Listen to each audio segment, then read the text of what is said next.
আম্মা জান জিজ্ঞাসা করছিলেন, ইয়া রাসূলুল্লাহ, কিয়ামতের দিন কিরকম হবে, আমরা কিভাবে আসবে? তো আম্মা জানকে আল্লাহ রসুল বলছিলেন যে হুফাতান ওরাতান, পায়ে হাইটা আসবে, উলঙ্গ আসবে। তো আম্মা জান চিৎকার দিয়া বলছে, আলা ইয়ারা বাদুনা বাদা, আমাদের একজন আরেকজনকে দেখবে না? তো আল্লাহ রসুল আম্মা জানের কোলে শোয়া ছিলেন, উঠা বসছেন, চেহারা রং পরিবর্তন হয়ে গেছে, আর বলছে, আয়েশা ইয়াউমুন আসির, আয়েশা বড় কঠিন দিন। তো দুটা চিত্র তুলে ধরছেন আম্মার সামনে, বলছে, আয়েশা কিরকম কঠিন শুনবা?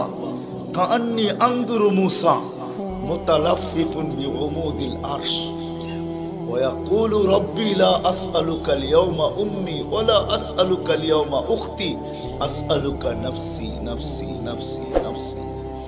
বলছে, আয়েশা এরকম কঠিন দিন আমি দেখতেছি যেন মুসা আলাইহিস সালাম আরশের খুঁটি ধরে চিৎকার দিতেছে আর বলতেছে, আল্লাহ আজকের দিনে মাকে চাই না, বোনকে চাই না, চাই আমাকে বাঁচান, আমাকে বাঁচান।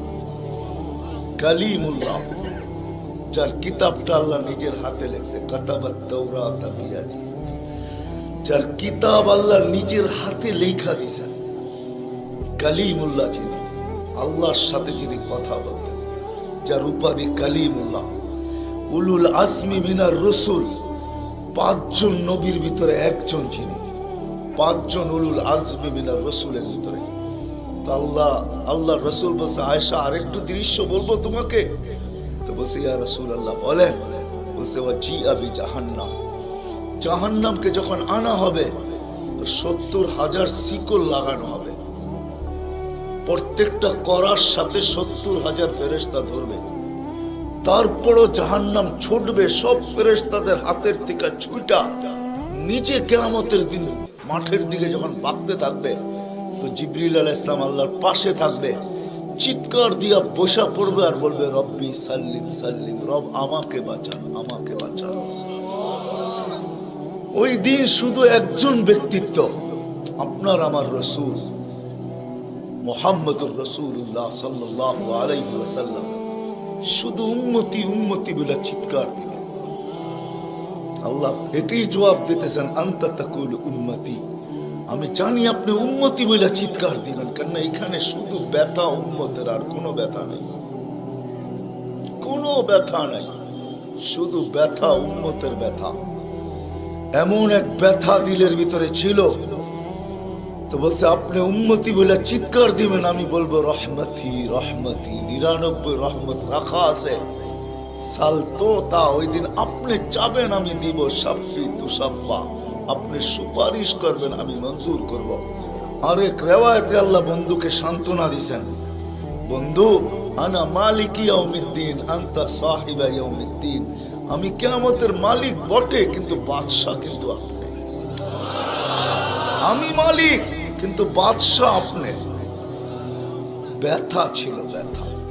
সুনামগঞ্জের মানুষ আমার চেয়ে বড় বড় ওলামার আওয়াজ করছে, আমি শুধু আপনাদেরকে একটু নবীর ব্যথা শুনাইতেছি, কিরকম ব্যথা ভিতরে ছিল। চলেন, যখন ব্যথাই শুনাইতেছিলাম তো আরেকটু শুনাই।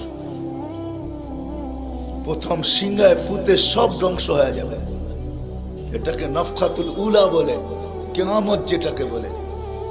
দ্বিতীয়টাকে নফখাতুন নুশুর বলে, দ্বিতীয় সিংহা ফুতে সব আবার জন্ম হবে, সব পয়দা হবে। কিন্তু এর আগে মৌত সবার হয়ে যাবে, মালাকুল মৌতেরও মৌত হবে, এটাও সত্য, হাদিসে আছে। আমি অতদূর টানতে চাইতেছি না। সর্বশেষ যখন মালাকুল মৌত থাকবে, তা আল্লাহ জিজ্ঞেস করবে, মাম বাকিয়া ইয়া মালাকুল মৌত, কে বাকি? তো বলবে, লা মা বাকিয়া আহাদ ইল্লা আনা ওয়া আনতাল হাইয়ুল লাযী লা তামুত। আকাশ জমিন আরশের নিচে কোথাও কোনো সৃষ্টি বাকি নাই, শুধু আমি একা বাকি আর আপনি। আল্লাহ জিজ্ঞাসা করবে, আইনা আনতা, তুমি কোথায়? তো বলবে, তাহতা আরশিক, আমি আপনার আরশের নিচেই, উপরে তো না। আল্লাহ বলবে, মাদা তারাও, আরশের নিচে তাকায় দেখো তো কি দেখা যায়? তো উনি লেখা দেখবে, আজকেও আছে, ওই দিনও উনি দেখবেন, ইন্নী কাতাবতুল মৌত আলা মান তাহতা আরশি, আমার আরশের নিচে যে আছে তাকে মরতেই হবে। আল্লাযী হাই চিরঞ্জীব ফাহুয়া ফাওকা আরশি, সে আমার আরশের উপরে বিরাজমান। তো বলবে আল্লাহ এই লেখা আছে এখানে, তা আল্লাহ বলবে ফাতামুত আনতা, এবার তোমার পালা। ফাইন্নাকা তাহতা আরশি, তুমি আমার আরশের নিচে। ওয়া ইন্নী কাতাবতুল মাউত আলা মান তাহতা আরশি, আর আমার আরশের নিচে যে আছে তাকে মরতেই হবে। সায়ুলকি আলাইহি সাকারাতাল মাউত, আল্লাহ ওনার উপরে মৃত্যুর যাতনা ঢালবেন। আজকে যদিও উনি মৃত্যু সম্বন্ধে কিঞ্চিত ধারণাও রাখেন না, আমার বিশ্বাস উনি মৌত কি জিনিস জানেন না, এটাই তো সত্য। কি যাতনা বিষে বুঝিবে সে কিসে, কবু আসি বিষে ডংসিনি জানে। সাপের বিষ তো ওই বোঝে যাকে সাপে দংশন করছে। উনি তো নিয়ে যায় শুধু আমাদেরকে, হুকুম হয় অপারেশন সাকসেস করে না, নিয়ে যান। এমনকি প্লেনের ভিতরে উনি অপারেশন চালান, ঠিক না? মানুষ প্লেনও মরে ইদানি, আগেও মরছে। উনি নিয়ে যান, উনি মৃত্যু সম্বন্ধে কিঞ্চিত ধারণা রাখেন না। তো যখন আল্লাহর ওনার উপরে সাকরাতুল মউত, সায়ুলকি আলাইহি সাকরাতুল মউত, মৃত্যুর যাতনা আল্লাহ ঢালবেন, তো ওই দিন উনি চিৎকার দিবে, চিৎকার। কিরকম চিৎকার? বলবে বিইজ্জতিকা ওয়া জালালিক, তোর ইজ্জত আর জালালের কসম, ওয়া উলুবি মাকানিক, তোর উচ্চতার কসম মালিক। লাউ আলিমতু সাকরাতাল মউত, মৃত্যু সম্বন্ধে যদি আমার কিঞ্চিত ধারণা থাকতো, মা কাবাস্তু আরওয়াহাল মুমিনিন, কোন মুমিন মুসলমানকে আমি এত কষ্ট দিয়ে নিয়ে আসতাম, এত কষ্ট। কিন্তু বহুত ওনার হবে, উনিও মুখ থুবড়ে পড়বেন। দ্বিতীয় নফখার আগে আল্লাহ 4 জনকে পয়দা করবেন, জিবরিল, মিকাইল, ইসরাফিল, মালাকুল মউতকে। কিন্তু পয়দা করতে দেরি, জিবরিল আলাইহিস সালাম কানতে দেরি করবেন না। 3 জন জিজ্ঞাসা করবে কান্নার কারণ, বলে ইদান ইউমার ইসরাফিল, এখনই হুকুম করা হবে ইসরাফিলকে নফখাতুন নুশুরের জন্য, আর আমাকে হুকুম করা হইবে আল্লাহর বন্ধুকে মাকামে মাহমুদে নিয়ে আসার জন্য। কিন্তু আমি আমার মৃত্যুর পরে ভুলে গেছি উনার কবর কোথায়।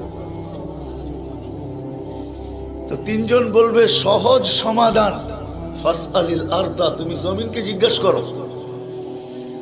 তো জিবরিল আলাইহিস সালাম জমিনকে জিজ্ঞাসা করবে আইনা কবরা হাবিবার রহমান, আল্লাহর বন্ধুর রওজা কোথায়? তো জমিন উত্তর দিবে কদ দাক্কানি আল্লাহু দাক্কা ফানাসিত, প্রথম সিংহায় ফুতে আল্লাহ আমাকে এরকম ধুনা ধুনছে, এরকম ছানা ছানছে। ছানা বোঝেন? ধুনা বোঝেন? এরকম ধুনা ধুনছে ফানাসিত, আমিও ভুলে গেছি কোথায় রাখছি। এটা মাঝে মাঝে আমাদের সাথেও ঘটে। টুপি যাবে খোঁজে সারা ঘরে, ঠিক না? সারা ঘর মাথায় উঠে ফেলে, হঠাৎ পকেটে হাত দিয়া দেখে টুপি আর জিব্বাটা কামড় দিয়ে বেরিয়ে চলে যায়, ঠিক না? নাহলে তো ঘরালার আবার এর মাথা খারাপ করবে, ঠিক না? আমাদেরও ঘটে, জমিনও ভুলে যাবে। ওই দিন আল্লাহ রসুলের কবর থেকে নূর বাহির হবে, নূর নূর নূর নূর হাত্তা ইয়াসাদ আরশার রহমান, আল্লাহর আরশ পর্যন্ত পৌঁছবে। আজকে বাহির হয় না, আজকে বাহির হলে দুনিয়া দুনিয়া থাকবে না, শেষ। আজকে সুযোগ নাই, ওই দিন বাহির হবে। জিবরিল আলাইহিস সালামকে হুকুম করা হবে নিয়ে আসো মাকামে মাহমুদে, নিয়ে আস, যাবে। পরেরটা হইল সুনামগঞ্জের মানুষ বুঝার, যদি ভিতরে দিল থাকে তাহলে বুঝবেন, নাহলে বুঝবেন না। উনি যাবে, পর মারবে পর, আর বলবে তুমি হাবিব আর রহমান, আল্লাহর বন্ধু ওঠেন। তো আল্লাহর রসুল উঠবে, হাদিসের শব্দ ওয়াহুয়া ইয়াকুম ওয়া ইয়াবকি ওয়া ইয়াকুল, উঠবে কিন্তু কানতে কানতে উঠবে, আর বলতে বলতে উঠবে জিবরিল আইনা উম্মতি আইনা উম্মতি আইনা উম্মতি আইনা আমার উম্মত কোথায়? আওয়াসালা শাফির জাহান্নাম, আমার উম্মত কি আমাকে ফাঁকি দিয়া পুলসিরাতের কিনারে চলে গেছে? তারপরে জিবরিল তুমি আমাকে উঠাইতে আসছো। তো জিবরিল কসম খাবে বিইজ্জতিল্লাহি ওয়া জালালি মা শাক্কাল আরদা আহাদুন ইল্লা আনতা, আপনি ব্যতীত কেউ ওঠে নাই, উম্মত কোত্থেকে উঠবে? আপনি শান্ত হন, শান্ত, সান্ত্বনা দিবে, উঠবে মাকামে মাহমুদ।